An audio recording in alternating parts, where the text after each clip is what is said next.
제2기 양교격과 영원한 하나님의 언약.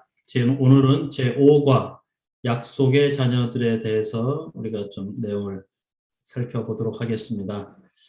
한 주 동안 다 잘 지내셨지요? 이 제목이 약속의 자녀들로 되어 있고 기억절은 마태복음 28장 20절로 되어 있습니다. 볼지어다 내가 세상 끝날까지 너희와 항상 함께 있으리라 라고 하는 이 대사명의 일부가 여기 포함되어 있는데, 이 언약에서 이 언약은 약속이기 때문에 계속해서 자동적으로 임마누엘 사상이 나올 수밖에 없습니다. 내가 너와 함께 하겠다. 그래야지 약속이 지켜지니까 약속할 때부터 언약 맺을 때부터 끝날 때까지 계속 이 표현이 이제 나올 수밖에 없고, 이번 주하고 다음 주 2번 동안 이 약속에 대해서 살펴볼 건데, 저자는 직접 그런 표현을 전혀 사용은 하진 않았지만은 이제 언약을 공부할 때 함께 다룰 수밖에 없는 주제가 뭐냐면은 언약과 하나님 나라의 관계를 다루지 않을 수가 없어요. 이게 같이 연결되어 있기 때문에 이제 이 두 가지 개념을 잘 합성을 시켜서 이해하면 됩니다. 성경은 하나님이 사람과 언약을 맺는 이야기다. 이거하고 또 하나는 성경은 하나님께서 이 땅에 하나님 나라를 세우는 이야기다. 이 두 개념을 하나로 합치면 하나님께서 하나님 나라를 세우기 위해서 매 시대 사람들과 언약을 맺으시는 이야기가 성경의 이야기다. 그래서 이 언약과 하나님 나라의 관계를 이제 연결시키는 내용을 오늘 이번 주하고 다음 주 2번에 나눠서 하는 거예요. 제가 보니까. 근데 이제 이런 표현을 쓰진 않습니다. 그래서 하나님 나라의 우리가 나라의 3요소 하면 씨, 땅, 뜻이 있잖아요. 뭐 우리가 백성, 영토, 주권 이렇게 흔히 하는데 성경에서는 이것을 이제 씨, 땅, 뜻, 그래서 백성, 영토, 그 다음에 하나님의 뜻, 하나님의 말씀. 그 다음에 이제 하나님 나라는 결국에는 왕국입니다. 왕국. 그죠?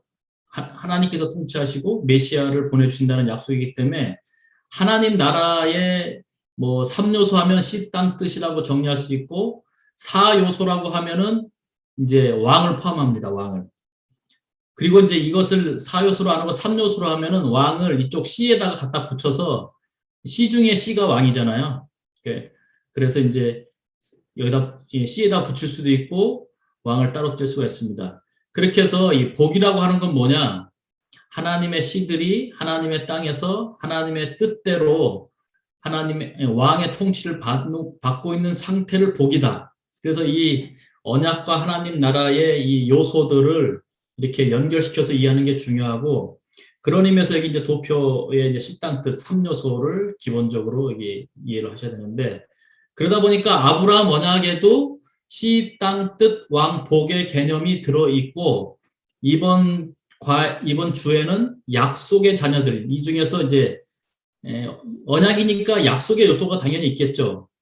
예를 들어서 여기를 뜻은 약속은 아닙니다. 하나님의 말씀에 순종하라는 어떤 조건적인 의무이고, 복은 그 언약의 결과로 가져오는 축복이고 하기 때문에 여기서 약속의 요소는 씨에 대한 약속, 땅에 대한 약속, 왕에 대한 약속, 이게 세 가지가 결국은 아브라함 언약 안에서 약속의 요소들로 등장할 수밖에 없고, 그래서 제가 이 내용을 보니까 5가 이번 과에서는 이 아브라함 언약 속에 나 있는 5가지 요소들 가운데 특별히 이러이러한 뭐 방패가 되어주겠다. 그 약속을 지키는 과정에서 하나님이 어떤 모습인지, 월화수는 메시아에 관한 약속인데 이것을 나라의 개념을 살펴보면 결국 이 왕에 대한 약속입니다. 왕.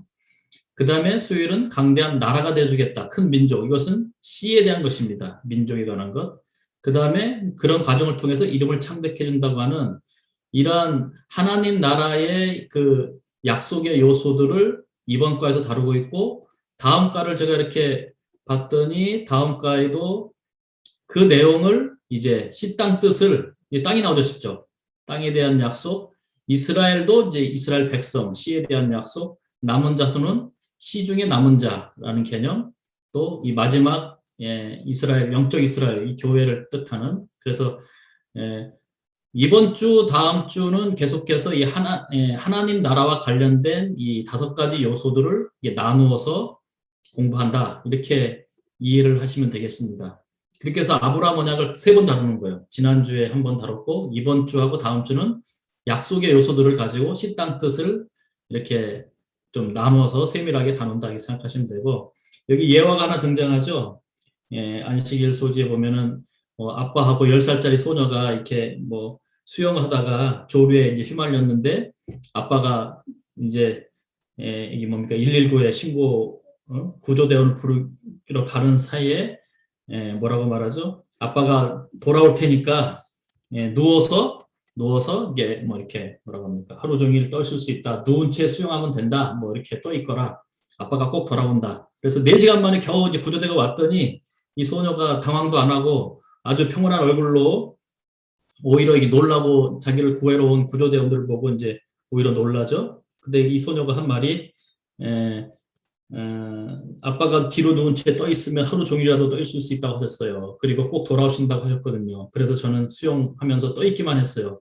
아빠가 오실 것을 믿었으니까 하면서 이 아빠의 약속을 믿고 그 믿음을 행사한 이 소녀의 이야기가 이 아브라함의 믿음이었고 아브라함이 그 언약을 있는 그대로 믿었다고 하는 이 언약에 있어서의 약속과 그에 대한 믿음을 갖는 것이 얼마나 중요한지를 예화로 안식일날 아주 감동적인 예화 하나 집어넣었습니다. 그 다음에 일월 소지 제목이 나는 내 방패요라고 하는 표현이 나옵니다. 이 내용은 출애굽기 15장에 아브라함 언약을 체결할 때 우리가 짐승 쪼개고 맹세하고 지나가는 할 때 우리가 이미 배경을 알잖아요. 13장, 14장에 이제 가나안의 연합군들이 쳐들어와서 조카 롯하고 가족들 이렇게 잡혀갔을 때 이제 아브라함이 겨우 이제 다 자기 군사에 끌고 와서 구해옵니다. 하지만은 언제 다시 또 이게 기습을 당할지 모르는 그런 상황 가운데서 하나님 약속 믿고 지금 갈대아우로 떠나서 거의 10여 년 지났는데 아무 약속도 성취 안 되는 그런 상황에서 이제 불안해 있을 때 하나님께서 나타나셔서 하신 말씀이 바로 뭐라는 거예요? 두려워하지 말라 나는 내 방패요라고 하는 표현이 나오게 됩니다. 여기서 이제 보면은 나는 너의 방패, I am your shield 이렇게 했다는 거죠. 그래서 인칭 대명사를 사용해서 아주 친밀한 관계, 나는 너의 방패다라는 표현을 했다고 설명을 하고 있고요. 그 다음에 이 표현이 성경에는 처음 나온다.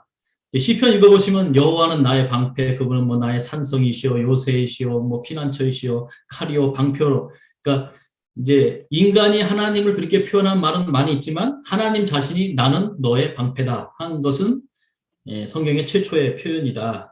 라고 이렇게 말을 하고 있습니다. 그래서 왜 이것이 중요한지를 너를 반드시 지켜주고 이 언약을 이제 끝까지 성취시켜 주겠다고 하는 그런 표현이 나오는데 이제 교과에는 직접은 안 나오고 여기 찾아보라고 나와 있어요. 참고로 나오는데 요 말이 참 되게 이 성경절은 소개를 꼭 해줬으면 좋겠어요. 이스라엘이여 너는 행복한 사람이로다. 여호와의 구원을 너같이 얻은 백성이 누구냐. 이제 언약을 맺은 이스라엘 백성들을 행복자라고 묘사하면서 왜냐하면 하나님께서는 너를 돕는 방패시오 내 영광의 칼이니라 해서 이제 사실 방패는 공격용 무기는 아니죠. 방어용 무기이고 여기 또 칼까지 나와서 공격과 방어를 해주시는 언약 백성을 위해서 싸워주시는 여호와의 모습, 여호와의 전쟁 그런 약간 이미지가 여기 들어 있습니다.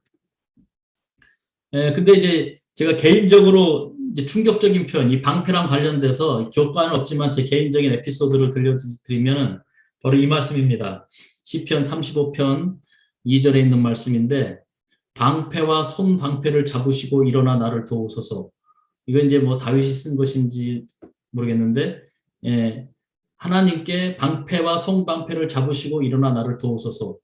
이게 왜 제 개인적으로 충격적인 표현이냐면 제가 군대 생활을 전투경찰로 했거든요. 전투경찰로 했는데 그 중대가 이제 데모를 막으러 나가면 그 모든 것을 지시하는 사람은 중대장입니다. 중대장은 경찰 경감이에요. 경감. 이제 경감인데 이 중대장을 4명의 보디가드가 보호를 합니다. 이 중대장은 어떤 일이 있어도 돌이나 화염병을 맞으면 안 돼요. 그래서 이제 소위 말하는 방패수들이 있습니다. 이게 보디가드라고 하는데 제가 그 중에 한 명으로 뽑혔어요. 그 나머지 3명은 한 명은 원광대 체대 나오고 한 명은 레슬링 뭐 청소년 대표하고 하나는 뭐 또 씨름 선수하고 막 다 등치 이런 사람만 됐는데 제가 어떻게 거기에 뽑힌 거예요. 그래갖고 저도 이제 이 방패수를 했습니다. 중대장 보디가드를 했는데 대호마로 나가면은 우리는 다른 거 신경 안 쓰고 이 중대장이 화염병이나 돌에 맞지 않게 이제 지키는 역할을 해야 됩니다. 근데 이 말이 저한테는 상상할 수 없는 충격이라는 거죠. 왜요? 이건 뭐랑 똑같냐면 제가 그때가 맨 쫄병 때 중대장 이 방패를 했는데 중대장한테 중대장님 방패와 손방패를 잡으시고 일어나 나를 도우소서 이렇게 말했다는 거예요. 이 군대로 비유하면은 말도 안 되는 거거든요. 지금 중대장을 위해서 우리가 이 방패를 들고 몸을 사리지 않고 막아야 되는데 반대로 중대장님 나를 위해서 방패 잡으시고 나를 도와달라. 이 표현을 이제 제가 처음 보고서는 상당히 감동과 함께 충격을 받았습니다. 이 방패라는 의미가 바로 그런 뜻이라는 거예요. 쫄병이 드는 거예요. 방패는. 대호 막을 때 맨 쫄병이 맨 앞에서 방패수합니다. 고참들은 다 뒤에 빠지고 중대장 맨 뒤에 있고 그래서 하나님한테 나의 쫄병이 되라는 거거든요. 나를 위해서 직접 최전선에서 싸워달라고 하는 이 표현이 바로 이 나는 내 방패라는 의미가 있습니다. 그래서 여호와의 전쟁 개념 여기 들어가 있죠. 언약의 불신자와 싸우신 하나님, 언약의 신자, 언약을 믿는 언약 종들을 위해서 그 언약 백성을 괴롭히는 언약의 불신자들과 싸우신 하나님. 그런데 때로는 하나님을 믿는 백성들이 불신자예요. 믿음이 없어요. 그러면 전쟁에서 이기는 것이 아니라 집니다. 그때는 여호와께서 이스라엘과 싸우시는 거죠. 이스라엘이 불신자가 되면은 그런 개념으로 이제 성경에 나오는 전쟁도 이해할 수 있겠습니다. 이제 월요일 소지는 메시아에 대한 약속입니다. 아까 하나님 나라 요소가 씨, 땅, 뜻, 왕. 결국 하나님 나라는 왕국이고 하나님께서 왕이 되시는 나라. 또 이것이 메시아를 통해서 성취되기 때문에 저자는 가장 먼저 이 약속 중에 뭐 씨에 대한 약속, 땅에 대한 약속 다 뒤로 하고 맨 앞으로 갖다 붙였어요. 이 왕에 대한 약속을 가장 중요한 약속으로 했습니다. 그래서 창세기 28장 14절에 땅의 모든 족속이 너와 내 자손으로 말미암아 복을 받으리라 하는 말씀. 또 창세기 12장 2절인가요? 너와 내 후손을 통해서 모든 이방 민족들이 모든 민족이 복을 받겠다 그 약속이 들어 있습니다. 그래서 저자는 이 약속, 이 왕에 대한 약속, 메시아에 대한 약속이 다른 어떤 약속보다 거기에 뭐 씨에 대한 약속, 땅에 대한 약속보다 이 왕에 대한 약속이 가장 중요하고 가장 영속적이고 다른 약속들의 의미를 더해주는 약속이다. 사실 제가 계속 강조했잖아요. 하나님이 맹세하시고 인간은 순종하고 뭐 조건적으로 좋아하는 다 중요하지만 뭐가 빠지면 꽝이라고 했습니까? 이 언약의 보증인 예수 그리스도가 없으면 아무 의미가 없다고 했는데 이제 드디어 이것을 저자는 이번에 이 중요성을 밝혀주고 있어요. 그래서 가장 중요하다 약속 중에 가장 영속적이고 다른 약속은 이것 때문에 의미가 있다. 그래서 이제 3번이나 반복됐다 이렇게 강조를 하고 있습니다. 교과에는 3번 창세기 12장, 18장, 22장. 22장은 잘 아는 대로 그 어디죠? 모리아산에서 이삭 바칠 때 나타나신 것이고 18장은 뭐죠? 12장은 처음 떠날 때고 18장? 18장에는 할례 다음에 무슨 사건이 있습니까? 이삭 낳는 겁니까? 뭡니까? 하여튼 3번 반복이 됐다고 말하고 있고, 근데 이제 부조와 선지자의 표현대로라면, 부조와 선지자 137페이지의 표현대로라면은 15장에서 언약 맺을 때 아브라함이 깊이 잠들고 계시 가운데서 뭐 봤다고 그랬죠? 예수 그리스도의 십자가, 재림, 에덴의 회복을 받기 때문에 뭐 그런 의미에서는 이제 뭐 한 번 더 포함시킬 수 있어요. 성경과 예언의 신앙은 4번 반복됐다고 말할 수도 있습니다.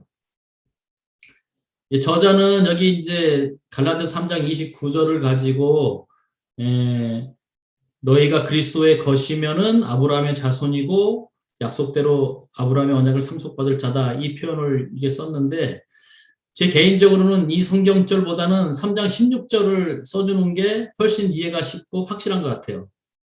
우리가 아시는 대로 땅의 모든 족속이 너와 내 자손, 여기 이제 스페르마, 이 씨라는 말이 단수로 되어 있다는 것을 이제 이 사도 바울이 갈라디아서 3장 16절에서 이 약속들은 하면서 아브라함과 그 자손에게 말씀하신 것인데 여럿을 가리켜 그 자손들, 복수로 안 하고 오직 한 사람을 가리켜 내 자손, 단수로 썼다.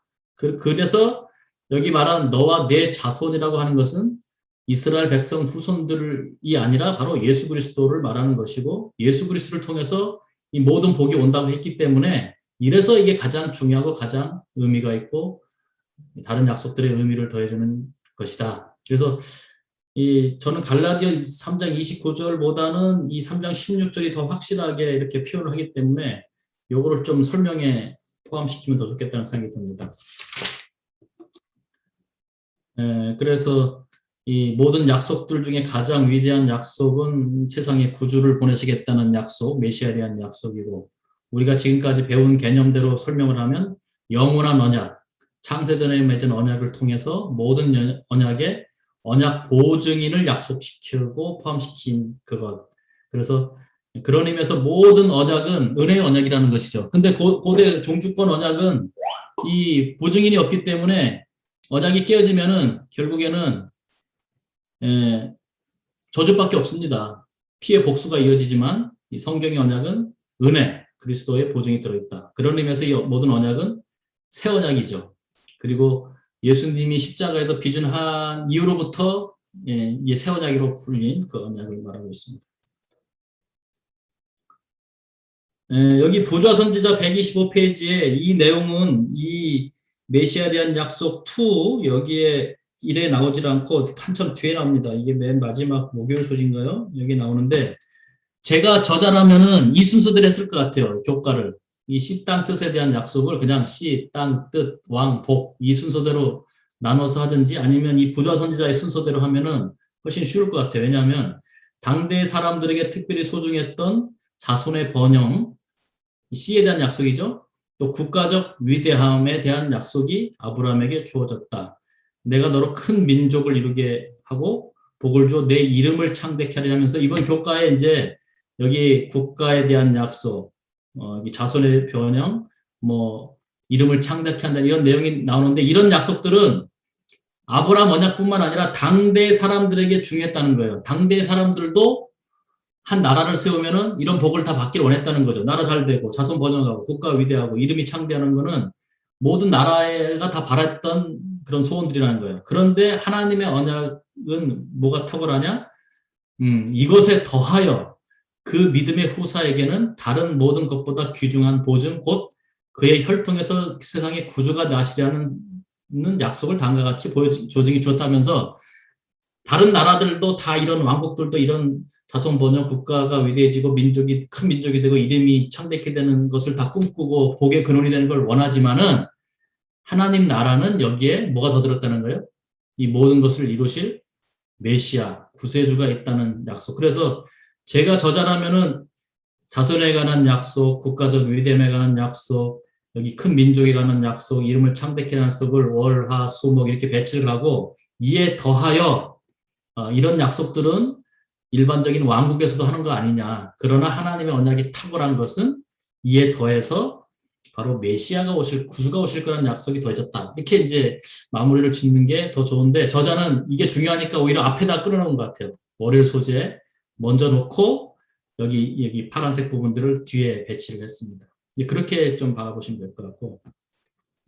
화요일 소지는 메시아를 이제 2번 강조합니다. 중요하니까 2번을 다룬 것 같습니다. 근데 사실 두 번째는 교과를 보신 분들은 아시겠지만은 내용은 사실 큰 게 없어요. 여기 보면은 토마스 브라운이라는 사람이 한 말이 있습니다. 진정한 행복을 누리려면 아주 먼 나라로 떠나야 하며 또한 우리 자신으로부터 벗어나야 한다. 이 말의 의미를 여러분은 동의합니까? 이렇게 질문을 해요. 그래서 이게 진정한 행복을 누리려면 지금 사는 우리가 사는 세상에서는 현실적으로 불가능하다. 그리고 우리 자신의 삶 속에서는 그런 행복은 없다. 뭐 이걸 강조하는 표현 같아요.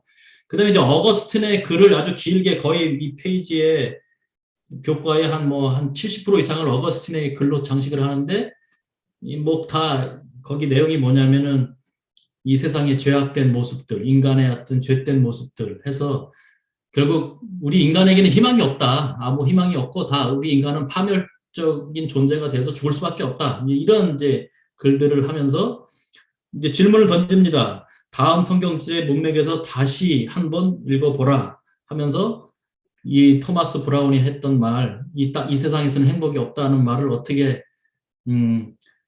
이 문맥에서 찾을 수 있느냐. 그 문맥을 찾아보니까 데살로니가전서 4장 16절 18절은 재림과 부활 승천, 그 다음에 계시록 3장 12절, 12가 두 번 나오는데 12절은 이기는 자에 대한 약속. 그래서 결국에는 부활과 승천과 이제를 통해서 우리가 이제 구원받았을 때의 상태가 돼야지 우리가 진정한 행복이 이루어지고 이 죄의 문제를 해결할 수 있다. 뭐 그 내용을 하는 건데 이걸 상당히 긴 부분을 차지해서 설명을 하고 있습니다.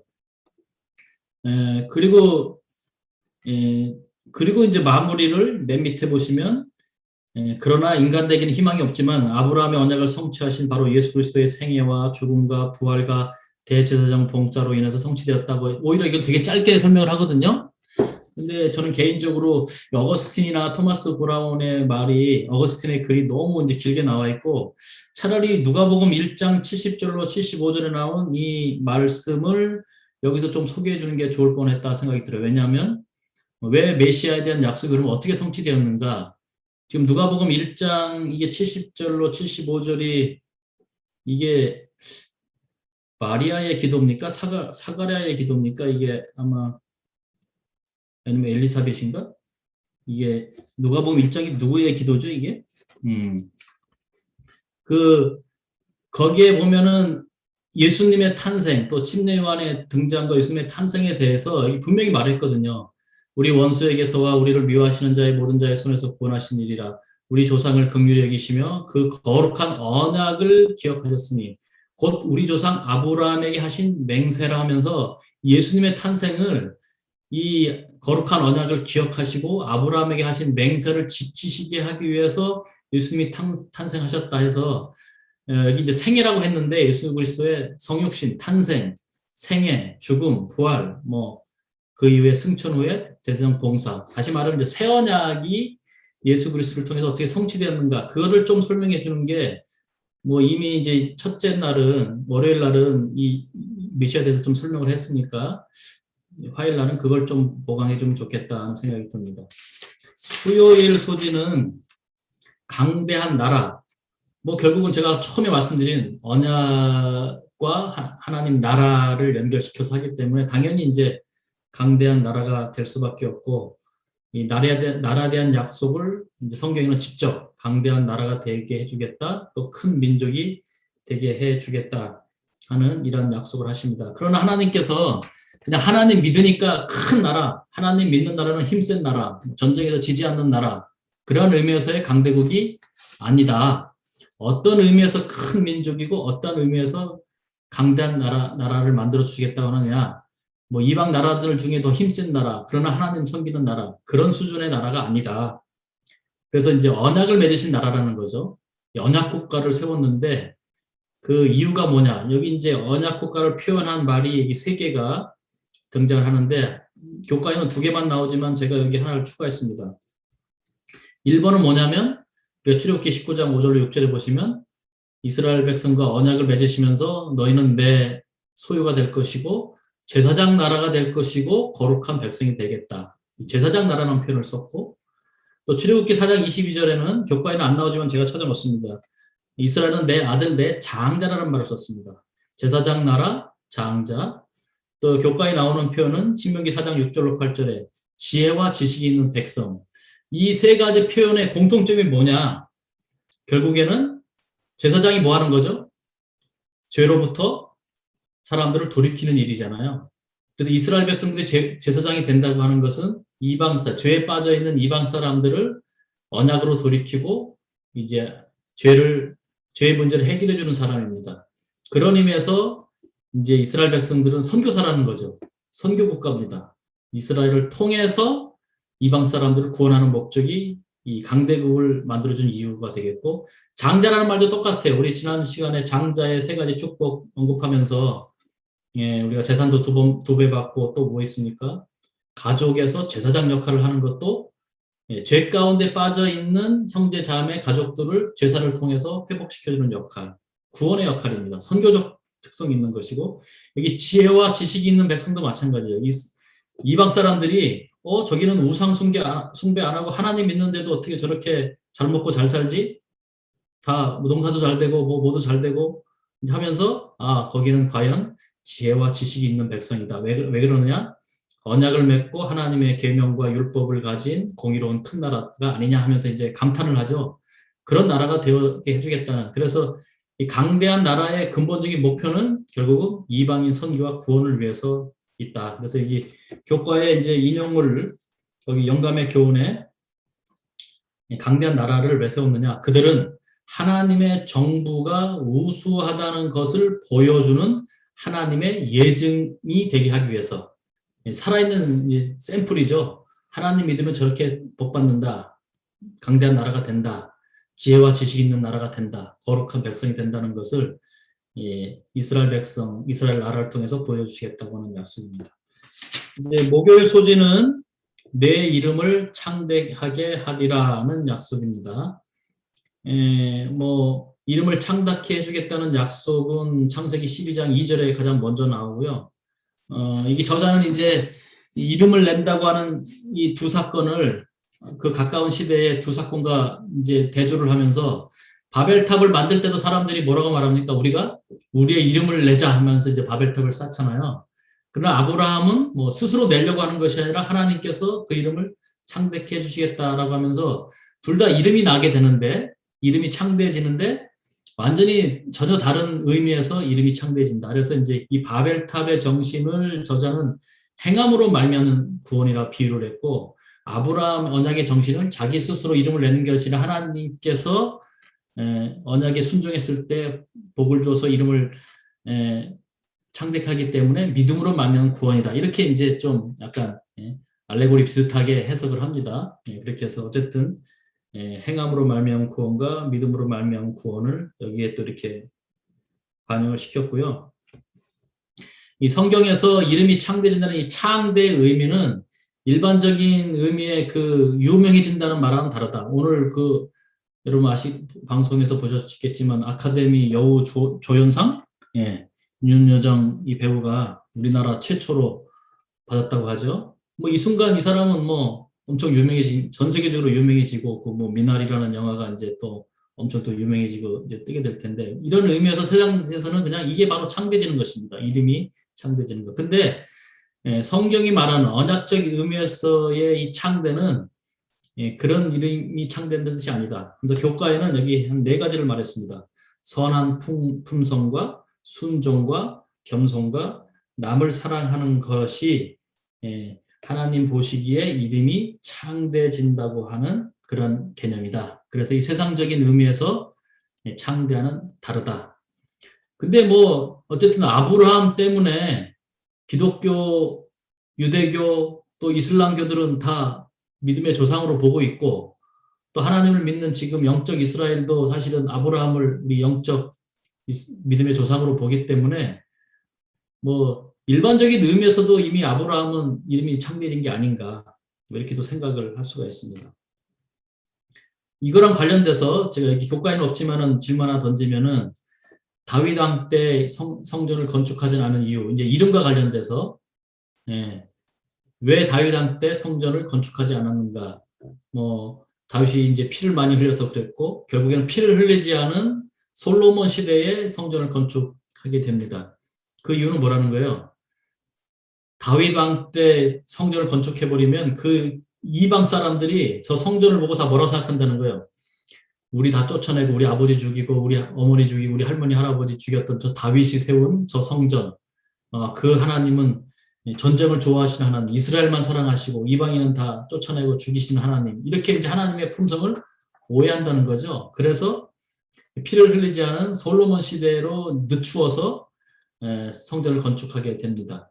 그래서 이제 하나님의 이름이 이방 사람들에게 창대해져야 되는데, 예? 여기 선한 품성, 순종, 겸손, 사랑 이런 모습으로 비춰야 되는데 오히려 이제 부정적인 이미지로 붙여질까봐 다윗 시대에 성전을 건축하지 않게 됩니다. 뭐 그런 의미에서 이 창대라는 의미를 또 설명할 수 있을 것 같습니다. 그래서 저자는 이제 이 언약 백성들의 이 말과 행동과 태도가 그리스도인답고 하나님에 대한 언약주를 신뢰하는 믿음으로 살면은 비록 우리는 세상에서는 무명한 자이지만은 하나님 보시기에는 이미 우리의 삶이, 우리의 이름이 창대해져 있다. 뭐 이런 식으로 적용을 해주고 있습니다. 이렇게 해서 오늘 교과에 있는 내용을 간단하게 좀 정리해보고 살펴보았습니다. 여기까지 해서 제가 준비한 해설 부분은 마치도록 하겠습니다. 감사합니다.